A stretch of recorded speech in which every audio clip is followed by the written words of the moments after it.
Et si tout ce que vous avez appris sur Judas Iscariote était faux?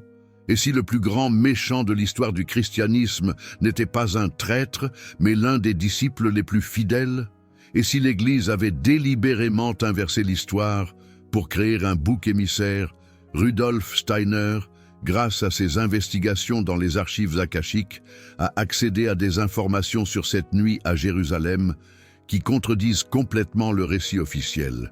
Et ce qu'il a découvert est tellement bouleversant que cela a été systématiquement supprimé pendant près d'un siècle. Aujourd'hui, je vais vous révéler la véritable histoire de Judas. Une histoire qui va vous faire remettre en question tout ce que vous avez appris sur la trahison, le sacrifice et le dessein divin. Mais avant, je dois vous poser une question. Si Judas n'avait pas livré Jésus, que se serait-il passé?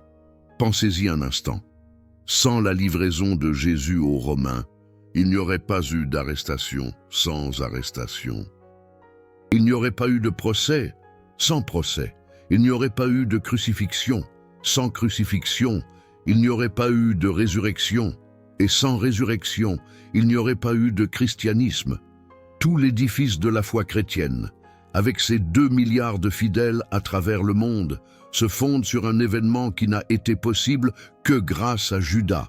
Alors, si le dessein divin dépendait de la crucifixion, et que la crucifixion dépendait de la livraison de Jésus, qui était vraiment en train d'accomplir la volonté de Dieu cette nuit-là, l'Église n'a jamais voulu que vous posiez cette question, parce que la réponse démolit tout le récit qu'elle a construit.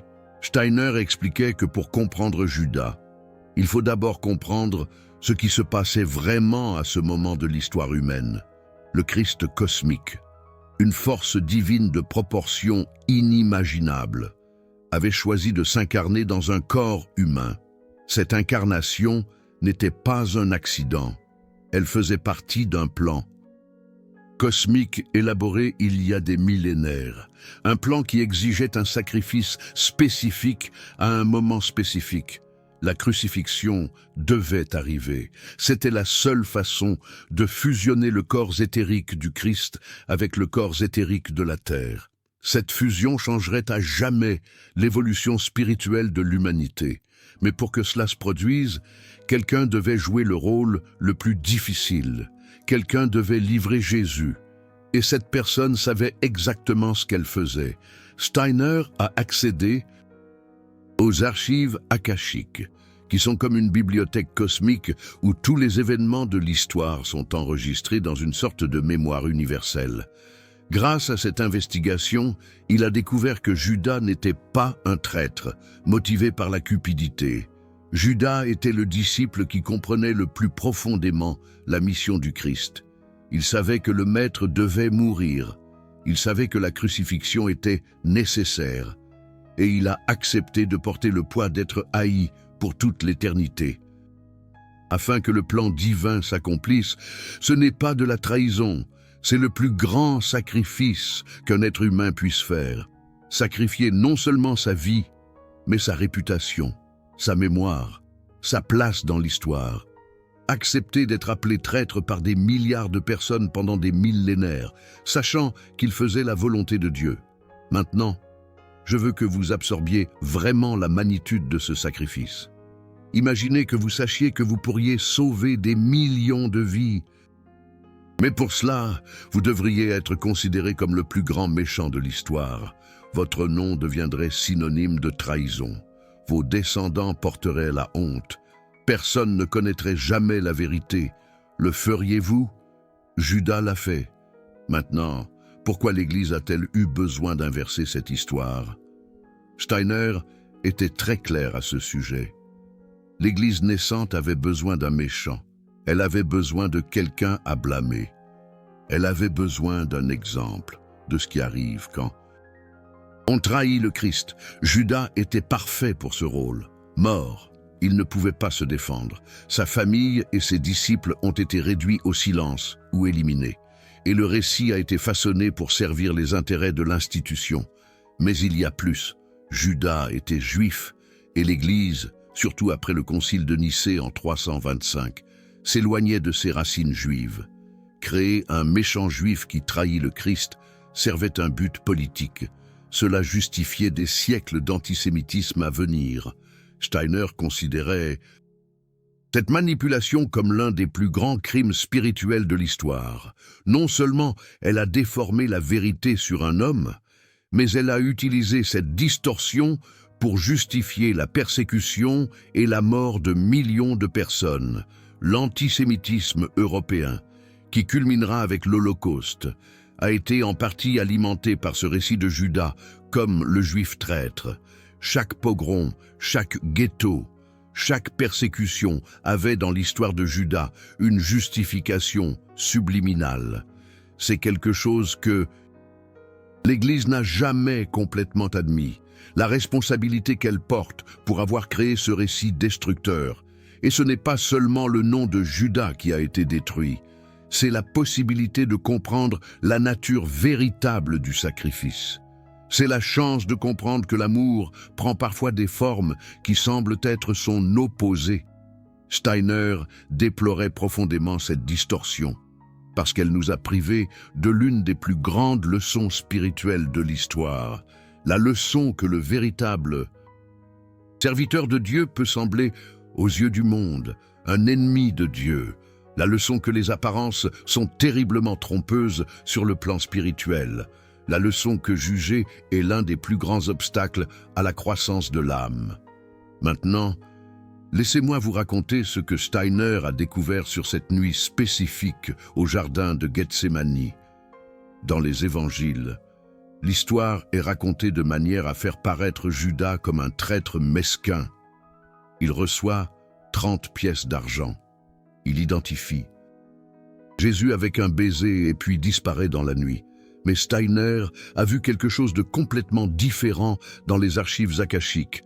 Il a vu une conversation privée entre Jésus et Judas, quelques jours avant la Pâque, une conversation qui ne figure dans aucun évangile canonique. Dans cette conversation, Jésus a expliqué à Judas ce qui devait arriver. Il a expliqué que sa mort était nécessaire pour l'évolution de l'humanité. Il a expliqué que quelqu'un devrait le livrer. Et il a demandé à Judas s'il serait prêt à porter ce fardeau. Judas a immédiatement compris le poids de ce qui lui était demandé. Il serait haï pour toujours. Sa famille serait persécutée. Son nom deviendrait synonyme de trahison dans toutes les langues qui existeraient. Mais il a également compris que c'était nécessaire, que quelqu'un devait le faire, et qu'il était le seul disciple avec suffisamment de force spirituelle pour supporter ce poids. Steiner a décrit que Judas a pleuré pendant cette conversation. Et pas de peur ou de regret, mais d'amour, un amour si profond pour son maître qu'il était prêt à détruire sa propre image pour que la mission du Christ s'accomplisse. Jésus a alors dit quelque chose que l'Église n'a jamais osé enregistrer. Il a dit que de tous les disciples, Judas était celui qui l'aimait le plus, car seul l'amour le plus profond serait capable de faire ce qui devait être fait. Les 30 pièces d'argent furent un détail ajouté après. Une façon de transformer un acte de sacrifice suprême en un acte de mesquine cupidité. Il était plus facile pour l'Église d'expliquer la trahison comme résultat de la convoitise que comme résultat d'un amour inconditionnel. Et le baiser dans le jardin de Gethsémani, Steiner a vu que c'était un baiser d'adieu, un dernier moment de connexion entre deux êtres qui savaient qu'ils ne se reverraient plus dans cette vie. Jésus savait ce qui allait arriver. Judas savait ce qui allait arriver. Et ce baiser était une façon silencieuse de dire « Je sais ce que tu fais et je t'aime pour cela ». Mais l'Église a transformé ce baiser en symbole de trahison. Le baiser de Judas, une expression qui, jusqu'à aujourd'hui, signifie fausseté et tromperie, alors qu'en réalité, ce fut l'un des gestes les plus purs d'amour de l'histoire humaine. Pensez à toutes les fois où vous avez utilisé cette expression, baiser de Judas. À chaque fois que vous l'avez prononcé, vous perpétuiez un mensonge de 2000 ans, vous participiez inconsciemment à la diffamation de l'un des êtres les plus courageux qui ait jamais existé. Le langage que nous utilisons charge du pouvoir, charge du karma. Chaque fois que nous perpétuons un mensonge, même sans le savoir, nous participons à son énergie. Et le mensonge sur Judas est l'un des plus anciens et des plus chargés d'énergie destructive, qui existe dans notre culture. Mais maintenant, vous savez, et savoir change tout, parce que la conscience est le premier pas vers la transformation. Maintenant, parlons de ce qui s'est passé après. Les évangiles disent que Judas s'est pendu de remords. Mais Steiner voyait quelque chose de différent. Judas n'est pas mort de remords. Pour la trahison, Judas est mort, parce que sa mission était complète. Il avait fait ce qu'il devait faire. Et le poids de porter ce secret, d'être haï par tous ceux qu'il aimait, de voir son nom devenir synonyme de tout ce qu'il méprisait, était insupportable. Il ne s'est pas suicidé parce qu'il se repentait de ce qu'il avait fait. Il s'est suicidé parce qu'il avait accompli ce qu'il devait faire et ne pouvait plus vivre dans un monde qui le voyait comme un monstre. Steiner décrivait cela comme l'un des plus grands sacrifices karmiques de l'histoire. Judas n'a pas seulement sacrifié sa vie, il a sacrifié son âme pour les prochaines incarnations, parce que le karma d'être haï par des milliards de personnes est quelque chose qui poursuit une âme pendant de nombreuses vies. Judas le savait, et pourtant il a accepté, par amour pour le Christ, par amour pour l'humanité. Il existe un texte qui a été découvert en Égypte en 1978, connu sous le nom de l'Évangile de Judas. L'Église catholique l'a immédiatement classé comme hérésie, mais Steiner, des décennies avant cette découverte, avait déjà décrit un contenu très similaire à travers ses investigations akashiques. Dans ce texte, Judas est présenté non comme un traître, mais comme le disciple le plus proche de Jésus, le seul qui a réellement compris la nature cosmique de la mission du Christ. Le texte suggère que Jésus a spécifiquement demandé à Judas de le livrer, que Judas a hésité, en connaissant les conséquences, et que Jésus a insisté, expliquant que c'était la seule façon. L'Église a rejeté ce texte, parce qu'il contredit complètement la narrative officielle. Mais pour Steiner, l'évangile de Judas était l'une des rares sources qui a préservé des fragments de la vérité, des fragments que l'Église a tenté de détruire, et il n'y a pas eu que l'évangile de Judas. Des dizaines d'autres textes ont été brûlés, cachés ou déclarés hérétiques. Les évangiles gnostiques, les textes de Nag Hammadi, les Écritures, qui présentaient une vision plus complexe et profonde des événements. Tout ce qui ne servait pas à la narrative officielle a été éliminé. Steiner voyait cela comme l'une des plus grandes tragédies de l'histoire spirituelle de l'humanité. Non pas parce que les textes perdus étaient tous vrais, mais parce que l'humanité a été privée du droit de lire, de comparer et de discerner par elle-même. Elle a été privée de la pluralité de perspectives qui permettrait une compréhension plus profonde. Au lieu de cela, elle a reçu une version unique, éditée et politiquement convenable, et il a été dit que questionner était un péché, que douter était une hérésie, que chercher d'autres perspectives était une trahison à la foi. Mais la vraie foi ne craint pas les questionnements. La vraie foi se fortifie avec l'investigation. Seul le mensonge a besoin de protection contre les questions. Maintenant, je veux que vous compreniez les implications spirituelles de cela. Si Judas n'était pas un traître, mais un instrument du dessein divin, qu'est-ce que cela signifie pour vous? Cela signifie que parfois, ce qui semble être une trahison est en réalité un service. Cela signifie que parfois, celui qui est le plus haï est celui qui aime le plus. Cela signifie que le jugement humain est terriblement limité, que nous ne pouvons pas voir les vraies motivations derrière les actions, que la personne que vous considérez comme votre ennemi peut être sans le savoir, au service de votre croissance spirituelle. Steiner utilisait l'histoire de Judas pour enseigner sur le karma et le jugement. Il disait que chaque fois que nous jugeons quelqu'un comme traître, comme mauvais, comme un méchant, nous répétons l'erreur que l'humanité a commise avec Judas. Nous ne voyons que la surface. Nous perdons la dimension spirituelle la plus profonde. Mais l'histoire de Judas nous enseigne aussi quelque chose sur le libre arbitre et le destin. Steiner expliquait qu'il existe certains événements dans l'histoire humaine qui sont karmiquement nécessaires. La crucifixion du Christ était l'un de ces événements. Elle était inscrite dans le tissu du destin cosmique. Elle devait arriver. Mais même à l'intérieur de cette nécessité cosmique, il y avait de la place pour le choix individuel. Judas a choisi d'accepter sa mission. Il aurait pu refuser. Un autre disciple aurait pu faire le rôle. Mais Judas, de par sa nature spirituelle spécifique, était le plus adapté, et il a choisi librement de porter ce fardeau. C'est quelque chose que Steiner appelait la liberté à l'intérieur de la nécessité. L'événement va arriver de toute façon. Mais vous choisissez comment y participer.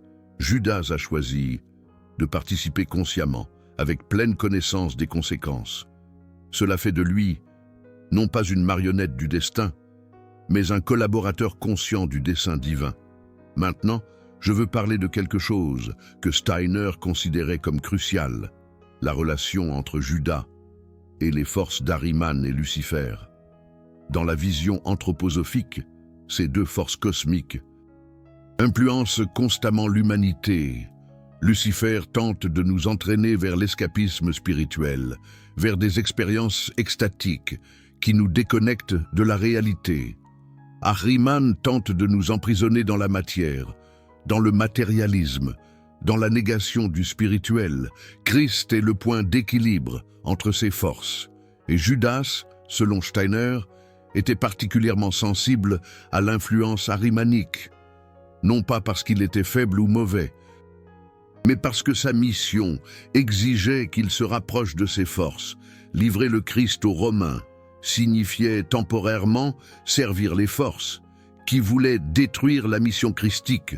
Judas a dû plonger dans l'obscurité pour que la lumière puisse triompher. C'est une dynamique spirituelle extrêmement complexe. Le bien, parfois, a besoin que quelqu'un accepte temporairement le rôle du mal, non pas parce que le mal serait bon, mais parce que certains processus cosmiques exigeant cette polarité. Steiner comparait cela à un acteur qui accepte d'interpréter un vilain dans une pièce. L'acteur n'est pas le vilain, mais pour que la pièce fonctionne, quelqu'un doit jouer ce rôle. Judas a été l'acteur qui a accepté le rôle le plus difficile de l'histoire humaine, et il a payé un prix que peu peuvent imaginer. Steiner disait que la souffrance de Judas, à ce moment-là, était immense. Pas la souffrance physique, mais la souffrance de savoir qu'il était sur le point de détruire sa propre réputation pour toujours, de savoir que les personnes qui l'aimaient allaient le haïr, de savoir que son nom serait maudit par des générations innombrables, et malgré tout continuer, parce qu'il savait que c'était nécessaire, parce qu'il aimait son maître, plus qu'il n'aimait sa propre image, parce qu'il comprenait que le dessein était plus grand que lui, plus grand que sa souffrance individuelle. Ce type de courage est rare, tellement rare que la plupart d'entre nous ne peuvent même pas le concevoir. Nous préférons être aimés à faire ce qui est juste. Nous préférons l'approbation des autres. À la vérité, Judas a choisi le chemin opposé, et cela fait de lui, paradoxalement, l'un des plus grands exemples d'intégrité spirituelle qui ait jamais existé.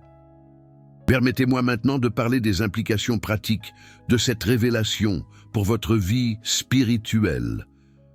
Premièrement, le jugement. Combien de fois avez-vous jugé quelqu'un comme un traître, comme un faux, comme un ennemi? Combien de fois avez-vous condamné quelqu'un sans connaître toute l'histoire. L'histoire de Judas nous enseigne l'humilité dans le jugement. Elle nous enseigne que nous avons rarement accès à la vérité complète, que celui qui semble nous trahir peut être, de façon mystérieuse, au service de notre bien supérieur. Cela ne signifie pas accepter passivement toute trahison. Cela signifie maintenir un espace d'incertitude dans notre jugement. Cela signifie reconnaître que nous pouvons nous tromper sur les gens. Deuxièmement, le sacrifice. La plupart d'entre nous veulent être le héros de l'histoire. Nous voulons être reconnus, célébrés, rappelés avec amour. Mais parfois, le plus grand service que nous puissions rendre est d'accepter un rôle qui n'apporte pas de gloire. Parfois, nous devons faire des choses qui seront mal interprétées. Parfois, nous devons accepter d'être vus comme des vilains pour qu'un bien supérieur se réalise. Cela exige une maturité spirituelle que peu possèdent la capacité de servir sans reconnaissance, de faire ce qui est juste, même quand cela paraît mauvais aux yeux des autres, de faire confiance au plan supérieur, même quand vous êtes crucifié par l'opinion publique. Combien de personnes dans l'histoire ont fait cela? Combien ont accepté d'être des vilains pour que d'autres soient des héros? Probablement plus que nous ne l'imaginons, parce que l'histoire est écrite par les vainqueurs, et les vainqueurs donnent rarement du crédit à ceux qui ont tout sacrifié dans les coulisses. Troisièmement, la nature du mal. Le récit traditionnel de Judas présente le mal comme quelque chose de simple, cupidité, trahison, péché. Mais la vision de Steiner révèle que le mal est beaucoup plus complexe, que parfois ce qui semble mal fait partie d'un processus de transformation, que les forces des ténèbres ont un rôle dans le drama cosmique, un rôle que nous ne pouvons pas éliminer, seulement intégrer. Ce n'est pas du relativisme moral. Je ne suis pas en train de dire que le mal n'existe pas ou que tout est permis. Je suis en train de dire que notre compréhension du mal est superficielle, que nous devons développer une vision plus profonde, plus nuancée, une vision qui reconnaisse la complexité du drama cosmique dans lequel nous sommes tous insérés. Steiner parlait aussi du karma de Judas, dans les incarnations subséquentes, selon ses investigations.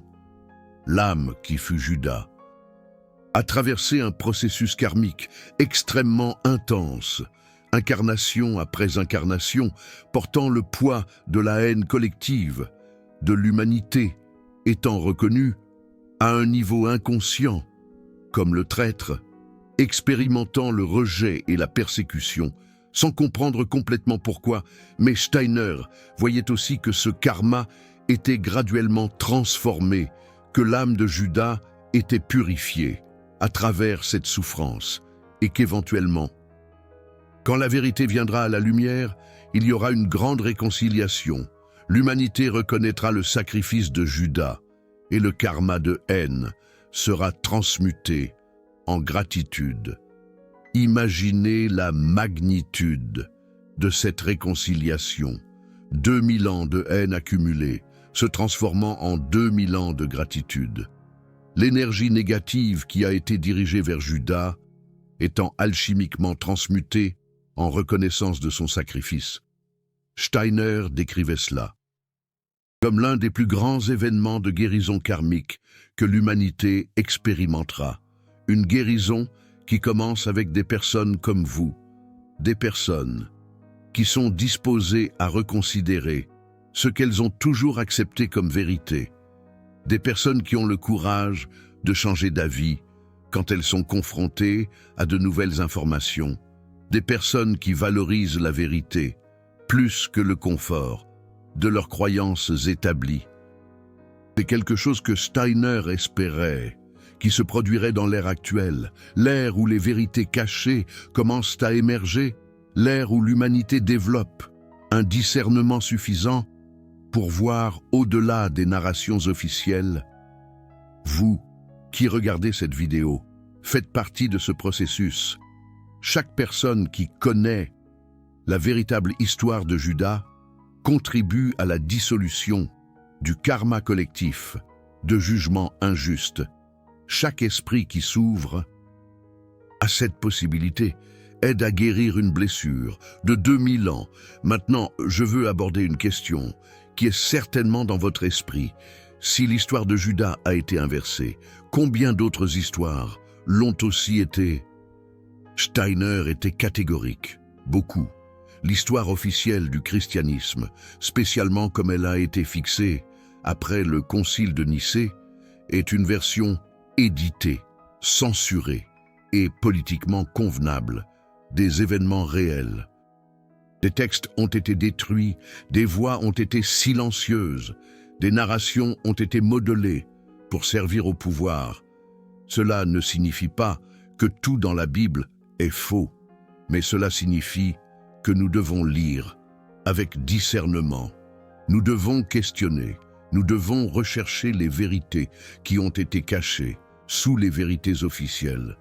Et c'est exactement cela que l'anthroposophie offre, un chemin d'investigation spirituelle qui ne dépend pas de dogmes, qui permet un accès direct aux vérités à travers le développement de facultés spirituelles latentes dans tout être humain. Vous n'avez pas besoin de croire Steiner, vous pouvez développer vos propres capacités de perception spirituelle. Vous pouvez accéder aux mêmes archives akashiques que lui. Vous pouvez vérifier par vous-même si ce qu'il a dit est vrai. Voilà l'invitation de l'anthroposophie. Non pas une croyance aveugle, mais une investigation directe. Je veux maintenant vous offrir une pratique que Rudolf Steiner recommandait pour développer le discernement spirituel. Il l'appelait la contemplation inverse. Ça fonctionne ainsi. Prenez une histoire que vous avez toujours acceptée comme vérité. Ça peut être l'histoire de Judas. Ça peut être n'importe quel autre récit religieux ou historique. Maintenant, délibérément, imaginez que l'opposé est vrai. Si l'histoire dit que quelqu'un était un vilain, imaginez-le comme un héros. Si l'histoire dit que quelqu'un était un héros, imaginez-le comme un vilain. Je ne dis pas de croire en cette inversion. Je dis de la contempler, de sentir comment ce serait si c'était vrai. Cette pratique fait quelque chose de puissant dans votre corps astral. Elle assouplit vos structures de croyance. Elle vous permet de voir des angles qui étaient auparavant invisibles. Elle développe la capacité de questionner sans perdre le centre. Steiner recommandait de faire cela régulièrement, non pas pour devenir cynique sur tout, mais pour développer la capacité de percevoir des vérités qui sont cachées dans les narrations officielles. Après quelques mois de cette pratique, vous commencerez à sentir presque intuitivement quand une histoire est incomplète, quand quelque chose est caché, quand la version officielle ne correspond pas à la vérité spirituelle la plus profonde. C'est comme développer un nouveau sens, un sens pour la vérité, un sens qui transcende la logique commune et accède à des niveaux plus profonds de perception. Steiner appelait cela la pensée intuitive, la capacité de percevoir des vérités sans avoir besoin de preuves matérielles.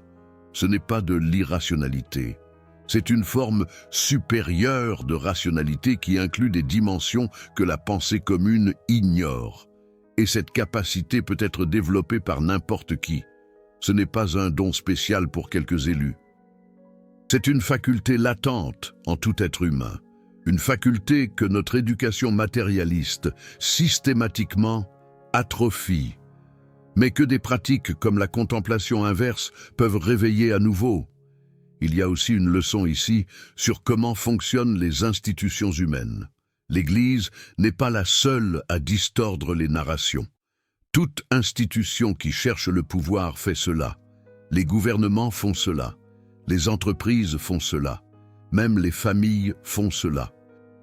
Créer des vilains est une stratégie universelle de contrôle. Quand vous avez un vilain clair, vous pouvez unir les gens contre lui. Vous pouvez détourner l'attention des propres faibles. Vous pouvez justifier des actions qui autrement seraient questionnables.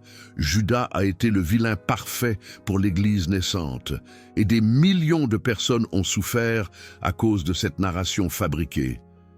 Vous venez de recevoir une des révélations les plus perturbantes de Rudolf Steiner. Une révélation qui défie 2000 ans de narration chrétienne officielle, une révélation qui a été supprimée, ridiculisée et ignorée, mais qui maintenant, en cette ère d'éveil, doit être connue, non pas pour détruire la foi, mais pour l'approfondir, pour la libérer des distorsions qui ont été imposées par des intérêts humains, pour révéler la vraie nature du sacrifice et de l'amour. Judas n'était pas un traître, c'était un des êtres les plus courageux qui ait jamais existé. Un être qui aimait tellement son maître qu'il était disposé à être haï pour toute l'éternité pour que la mission christique se réalise. Et maintenant, vous savez, la question est, que allez-vous faire avec cette connaissance ? Cette chaîne existe pour faire la lumière sur des vérités qui ont été cachées, pour préserver les enseignements de Steiner qui ont été persécutés, censurés et presque détruits. Chaque vidéo comme celle-ci est un acte de résistance contre la narration officielle, un acte d'amour pour la vérité. Quand vous cliquez sur le Super Thanks juste en dessous, vous ne faites pas qu'appuyer une chaîne. Vous dites que la vérité importe plus que le confort, que vous voulez connaître ce qui a été caché, que vous faites partie de ceux qui n'acceptent plus les narrations toutes faites. Vous protégez cette connaissance pour les prochaines générations. Maintenant, je veux laisser une question dans les commentaires. Si Judas n'était pas un traître, qui d'autre dans l'histoire peut avoir été injustement condamné? Quelles autres narrations vous suspectez d'avoir été inversées? Commentez ci-dessous, parce que cette conversation doit avoir lieu. Et quand beaucoup de voix se joignent questionnant les mêmes narrations, quelque chose commence à changer. La vérité commence à émerger. Steiner a dédié sa vie à révéler ce qui a été caché, a payé un prix élevé pour cela, a été diffamé, persécuté, a vu son œuvre brûlée. Mais la vérité ne peut pas être détruite. Elle trouve des chemins, et vous êtes un de ces chemins. Chaque fois que vous partagez cette connaissance, la vérité avance d'un pas. Chaque fois que vous questionnez une narration officielle, vous honorez le sacrifice de tous ceux qui ont été injustement condamnés, incluant Judas. L'homme qui a tant aimé qu'il a accepté d'être haï pour toujours. L'homme dont l'histoire a été inversée pour servir des intérêts politiques. L'homme qui maintenant, 2000 ans plus tard, peut finalement commencer à être compris. La vérité est en train d'émerger. Et vous faites partie de cela. Peut-être vous demandez-vous quoi faire maintenant avec cette information. Comment traiter une révélation qui défie 2000 ans d'enseignement? Steiner recommandait le calme. Il n'est pas nécessaire d'abandonner toute votre foi d'un coup. Il n'est pas nécessaire de rejeter tout ce que vous avez appris. Ce qui est nécessaire, c'est de garder l'esprit ouvert, de permettre à de nouvelles informations de trouver de l'espace en vous, questionner sans détruire, investiguer sans désespoir. La vérité n'exige pas que vous abandonniez votre spiritualité. Elle exige que vous l'approfondissiez, que vous alliez au-delà de la surface, que vous trouviez l'essentiel sous l'accidentel. L'essentiel dans les enseignements du Christ demeure vrai. L'amour, la compassion, le pardon, la recherche de la vérité. Ce que Steiner nous invite à faire, c'est de séparer l'essentiel des distorsions qui ont été ajoutées après. Et ça, c'est un voyage de toute une vie. Un voyage qui ne se termine pas avec cette vidéo, mais qui peut-être commence avec elle. La graine a été plantée. Ce que vous en ferez maintenant dépend de vous. Mais une chose est certaine. Après avoir su ce que vous savez maintenant, vous ne regarderez plus jamais l'histoire de Judas de la même façon.